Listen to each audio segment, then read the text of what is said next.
দেখতে চায় বলে মন্তব্য করেছেন সাবেক ছাত্রদলের কেন্দ্রীয় সহ সম্পাদক চট্টগ্রাম ৩ আসন থেকে বিএনপির মনোনয়ন প্রত্যাশী রফি উদ্দিন ফয়সাল।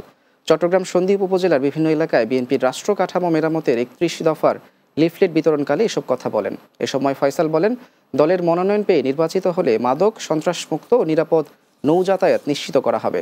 সরকারি হাসপাতালে আইসিইউ স্থাপন সহ বেকার যুবকদের কর্মসংস্থান সৃষ্টি করা হবে।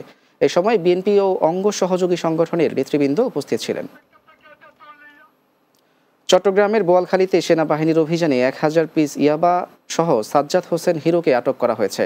উপজেলার পূর্ব কালুরঘাট এলাকা থেকে তাকে আটক করা হয়। সেনাবাহিনী জানায়, ৪৮ এয়ার ডিফেন্স রেজিমেন্টের নিয়ন্ত্রণাধীন বোয়ালখালী আর্মি ক্যাম্পের camp commander major Mohammad Rasel প্রধানের নেতৃত্বে একটি বিশেষ অভিযান পরিচালনা করা হয়।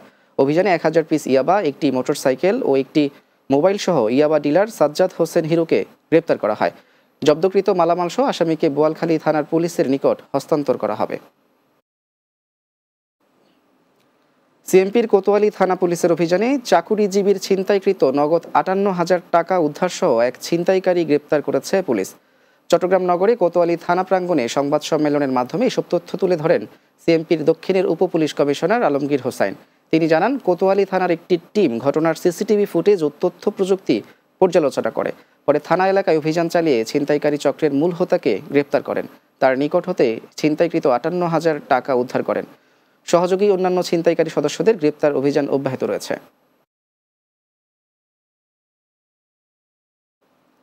শেষ করব দিনের বাংলা, তবে যাবার আগে সংবাদ শিরোনামগুলো জানিয়ে দিচ্ছি আরও একবার।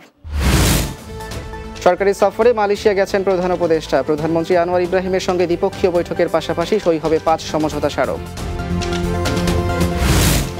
ফ্যাসিস্ট আওয়ামী লীগ দেশের মানুষকে জিম্মি করে নিঃশেষ করে দিয়েছে, মন্তব্য অ্যানির। দুর্নীতি আর ক্ষমতায়